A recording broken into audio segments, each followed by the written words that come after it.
स्वागत। वंचित बहुजन आघाडीच्या वतीने आयोजित आजच्या या महत्त्वाच्या पत्रकार परिषदेत सर्व पत्रकार बंधू भगिनींचं हार्दिक स्वागत आहे।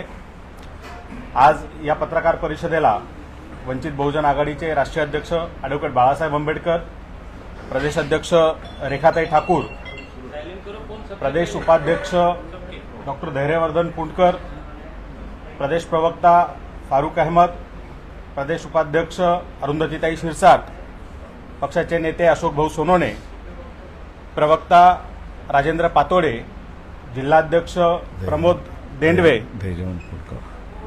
आणि मी स्वतः सिद्धार्थ मोकळे अशी सर्व राज्य कार्यकारिणी आणि जिल्हा पदाधिकारी या ठिकाणी उपस्थित आहेत। पक्षाच्या भूमिकेच्या संदर्भात काल रात्री राज्य कार्यकारिणीची बैठक झाली, सविस्तर चर्चा झाली आणि काही निर्णय पक्षाने घेतलेले आहेत, काही भूमिका पक्षाने ठरवलेल्या आहेत, त्या जाहीर करण्यासाठी आजच्या या पत्रकार परिषदेचं आयोजन करण्यात आलेलं आहे। मी पक्षाचे अध्यक्ष ॲडव्होकेट बाळासाहेब आंबेडकर यांना विनंती करतो की त्यांनी पक्षाची भूमिका ही माध्यमांसमोर या ठिकाणी मांडावी। मी हिंदीमध्ये सुरुवात करतो आणि मग मराठीत येतो।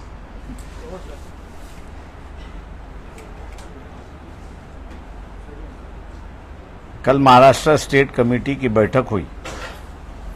उस बैठक में कुछ निर्णय हुए कि जिसकी मैं जानकारी आपको दूंगा, लेकिन उसके पहले कल जो है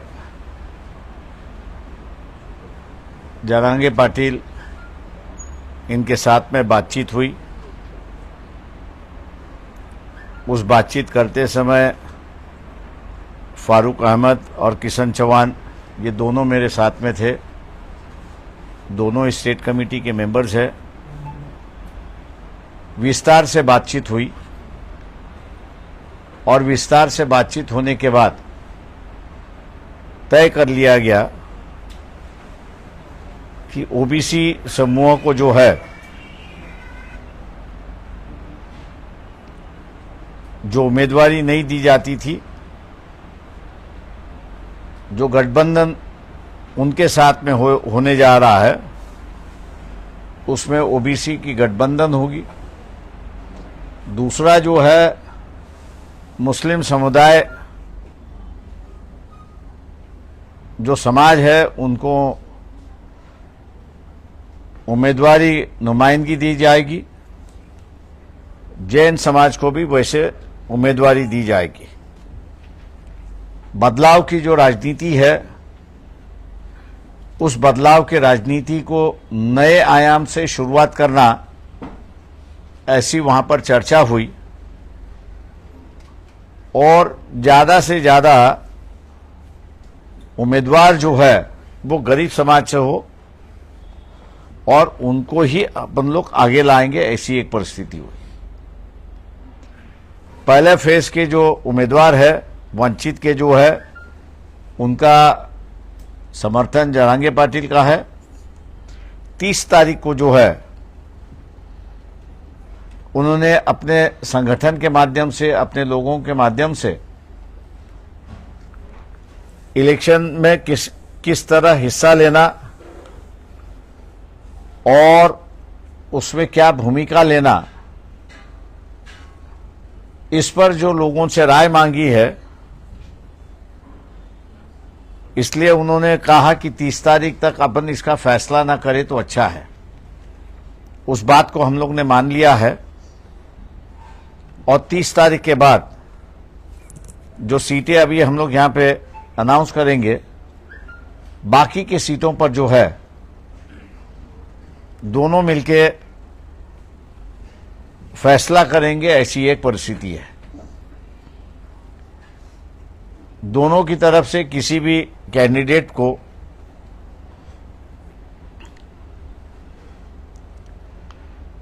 प्रेस नहीं किया जाएगा कि यही चाहिए, यही चाहिए।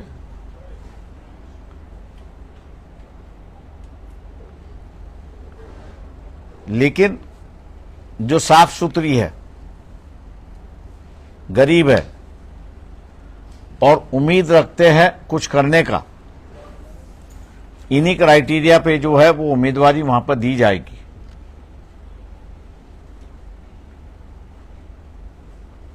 जो लिस्ट है बाकी के सीटों का जो है वो 2 तारीख तक फाइनल हो जाएगी, ताकि 4 तारीख के जो उम्मीदवार, आखिरी दिन के जो उम्मीदवार है, उनको फॉर्म भरने का मौका मिले, ऐसी एक परिस्थिति है।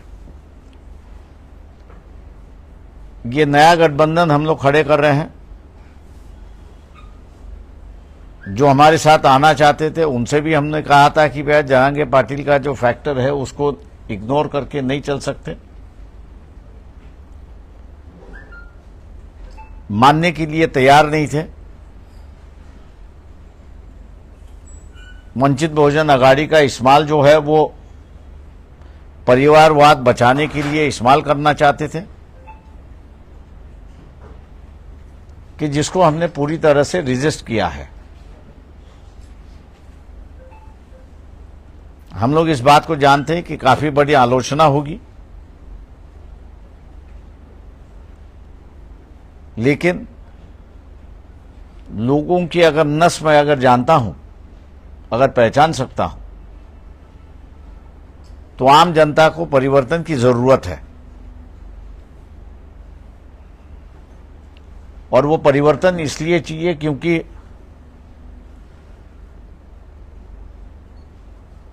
एमएसपी प्राइस जो है किसानों के लिए, जो एमएसपी प्राइस सबसे लाभदायक है ऐसा मैं कहता हूं, उसका कानून बनना चाहिए।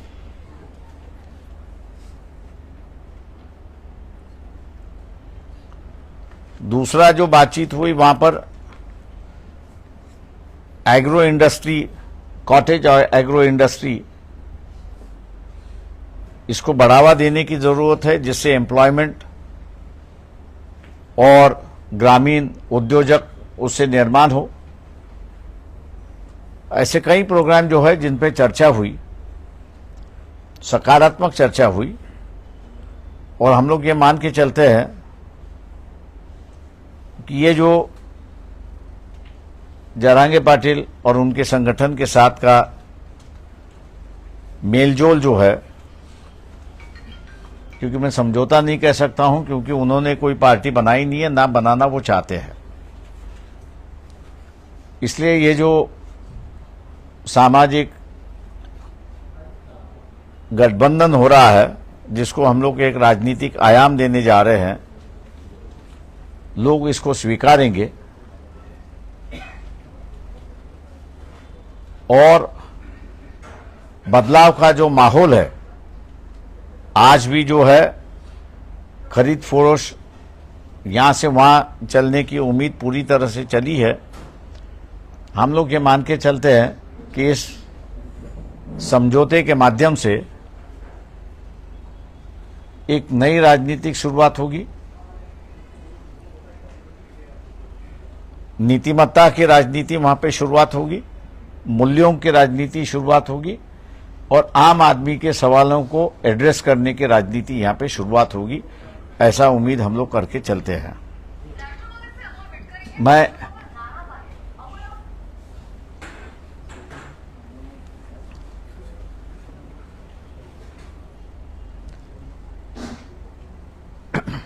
कल की जो बातचीत हुई उसका विवरण मैंने आपके सामने रखा हुआ है। फिलहाल अभी जो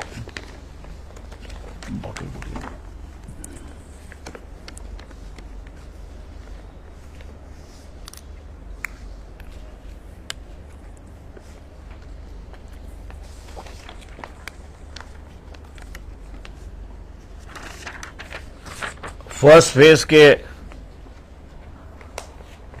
जो उम्मीदवार है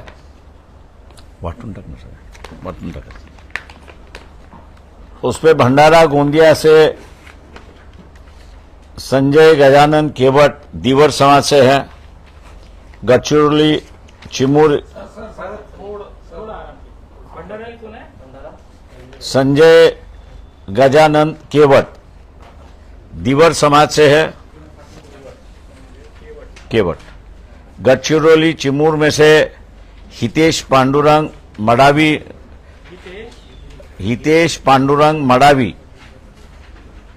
गौंड समाज से हैं, चंद्रपुर से राजेश वार्लूजी बेले, राजेश वार्लूजी बेले हे तेली समाजाचे आहेत.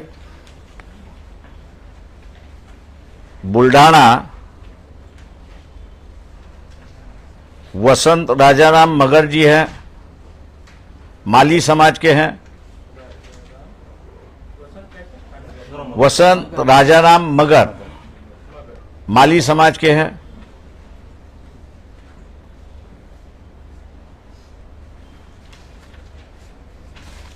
अकोला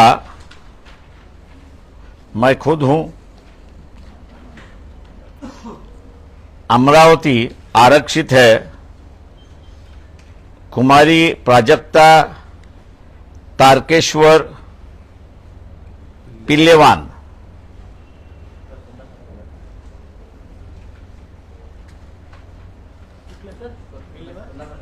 पिल्लेवान, कुमारी Prajakta Tarkeshwar पिल्लेवान.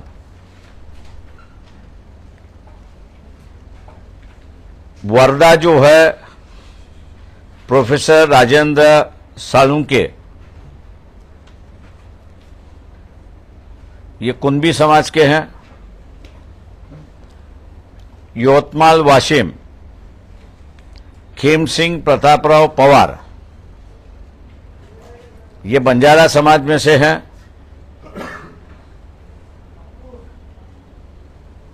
Parliamentary constituency number 10 जो नागपुर की है, उस नागपुर के कॉन्स्टिट्यूंसी में इंडियन नेशनल कांग्रेस इनका समर्थन हम लोग कर रहे हैं.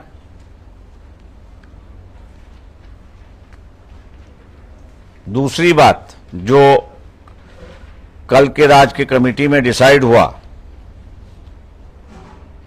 ओबीसी बहुजन पार्टी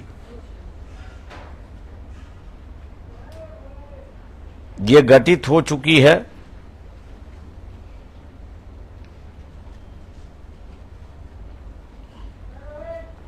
और सांगली पार्लियामेंट्री कॉन्स्टिट्यूंसी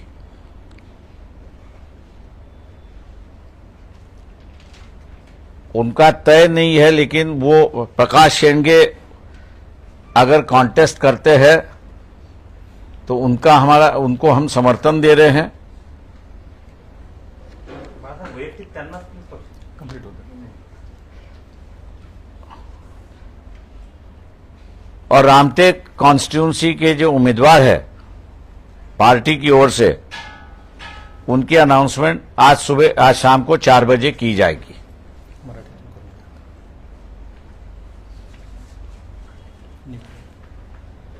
मराठीत सलग मराठीत एकदा बोला.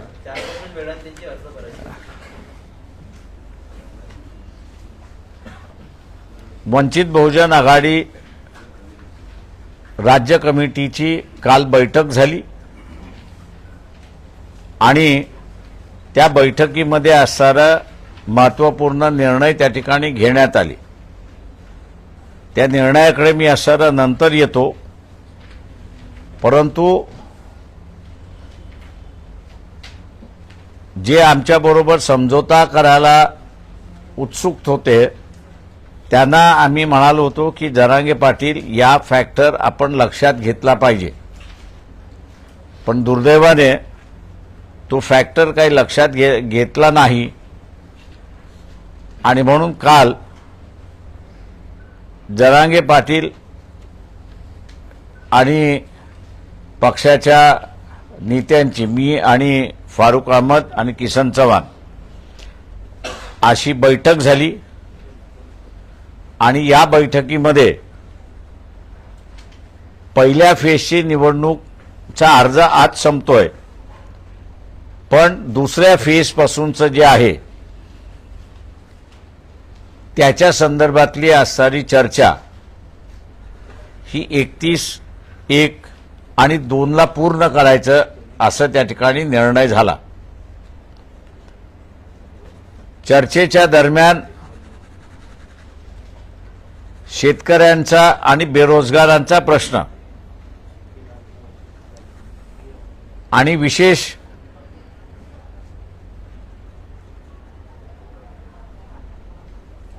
ॲग्रो इंडस्ट्री याला प्राधान्य कसं द्यायचं आणि ग्रामीण भागातून उद्योजक आणि व्यवसाय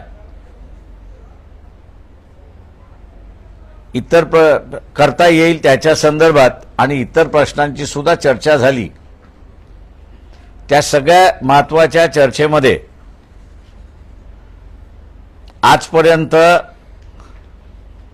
ओबीसी समाजाचं लोकसभेमध्ये 1 किंवा 2 व्यक्ती सोडला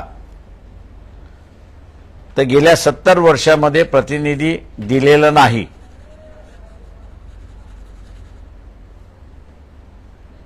तेव्हा यावेळेस ओबीसी भटके विमुक्त हा फॅक्टर लक्षात घेता या समूहातून उमेदवारी द्यायची आणि त्यांना जिंकूनही आणायचं. दुसरा, बीजेपीने जे मुस्लिमांचं आयसोलेशनचं राजकारण सुरुवात केलंय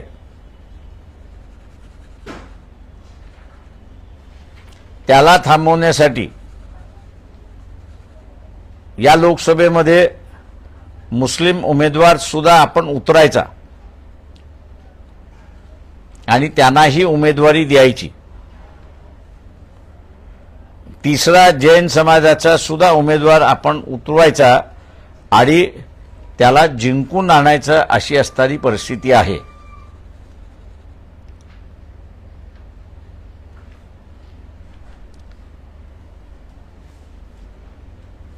महाराष्ट्रामध्ये उपेक्षितांची, वंचितांची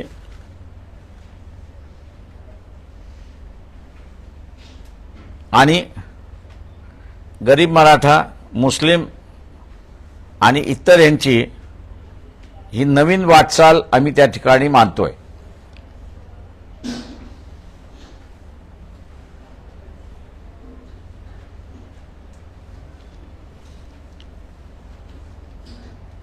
या वाटचालीला समूह पाठिंबा देईल अशी अपेक्षा आम्ही त्या ठिकाणी धरतोय.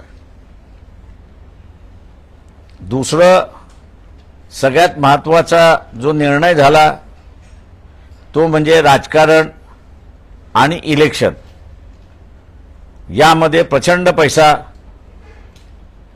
खर्च केला जातो, वापरला जातो.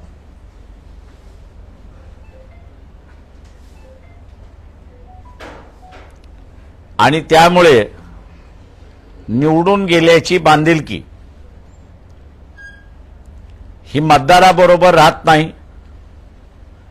तर त्याला ज्यांनी डोनेशन दिलं त्याच्याशी त्याची बांधिलकी होते.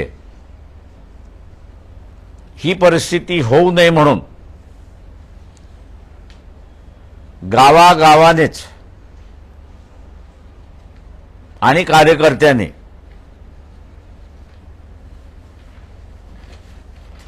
प्रचार सुरुवात केला पाहिजे. शासनाने नेमून दिलेल्या खर्चाच्या मर्यादेच्या आतमध्येच किंवा त्याच्यापेक्षा अर्ध्या खर्चामध्ये या निवडणुका पार पडतील असं प्रयत्न आमच्याकडून त्या ठिकाणी होणार आहे. पैशाचा रोल हा इलिमिनेट करता येणार नाही, पण मिनिमाइज करण्याची कालचा निर्णय आमचा त्या ठिकाणी झाला, जेणेकरून इंग्रजीमध्ये ज्याला डिझर्विंग उमेदवार आपण म्हणतो त्याला उमेदवारी मिळेल. आणि आज जे आयाराम गयारामाचं जे राजकारण आहे मला इथे उमेदवारी मिळाली नाही तर मी त्या पक्षामध्ये जातो, हे आपल्याला असताना थांबवता येईल अशी परिस्थिती आहे. तेव्हा हे जे निर्णय झाले कालच्या बैठकीमधले जरांगे पाटील यांच्याबरोबरचे, ते मी आपल्यासमोर या ठिकाणी मांडलेले आहेत. दुसऱ्या बाजूस कालची जी बैठक झाली त्या बैठकीमध्ये मी आतापर्यंत आपल्याला जे सांगितलं त्याच्यावरती सुद्धा चर्चा झाली आणि आपण हे पुढे घेऊन गेलो पाहिजे असा निर्णय त्या ठिकाणी झाला. दुसरं, पहिल्या फेजमधले जे उमेदवार आहेत त्यांची नावंही निश्चित करण्यात आलेली आहेत. भंडारा गोंदिया मतदारसंघामध्ये संजय गजानन केवट दिवर समाजाचे आहेत. गडचिरोली चिमूर मतदारसंघामध्ये हितेश पांडुरंग मडावी हे गौंड समाजाचे आहेत. चंद्रपूर राजेश वारलूजी बेले हे उमेदवार आहेत, तेली समाजाचे आहेत. बुलढाणा वसंत राजाराम मगर हे माळी समाजाचे आहेत. अकोल्याहून मी स्वतः उमेदवार आहे. अमरावतीमध्ये कुमारी प्राजक्ता तारकेश्वर पिल्लेवान या राखीव मतदारसंघामधल्या उमेदवार आहेत. वर्धा प्रोफेसर राजेंद्र साळुंके हे कुणबी समाजाचे उमेदवार आहेत. यवतमाळ वाशिम खेमसिंग प्रतापराव पवार हे बंजारा समाजाचे उमेदवार आहेत. याच्याच बरोबर ओबीसींची असणारी जो नवीन पक्ष स्थापन झालेला आहे ओबीसी बहुजन पार्टी, त्यांनी आम्हाला मध्यंतरी कळवलं होतं की सांगली मतदारसंघामध्ये प्रकाश शेंडगे हे लढतील. ते जर लढले तर त्यांचा आमचा पाठिंबा त्या ठिकाणी राहणार आहे. दुसरं, रामटेक मतदारसंघ जो आहे या रामटेक मतदारसंघातला उमेदवाराचं नाव हे आम्ही 4 वाजता घोषित त्या ठिकाणी करणार आहोत. त्याच्यातला महत्त्वाचा निर्णय काल जो झाला तो म्हणजे नागपूर पार्लमेंटरी कॉन्स्टिट्युन्सीमध्ये काँग्रेस पक्षाचे म्हणजे इंडियन नॅशनल काँग्रेस पक्षाचे जे उमेदवार आहेत पार्लमेंटरी कॉन्स्टिट्युन्सी 10 नागपूर, त्यांना वंचित बहुजन आघाडीचा पाठिंबा आहे. माझं निवेदन संपलेलं आहे. प्रश्न उत्तर आज नाहीत. प्रश्न आज नाही. प्रश्न आज नाहीत. प्रश्न आज नाहीत.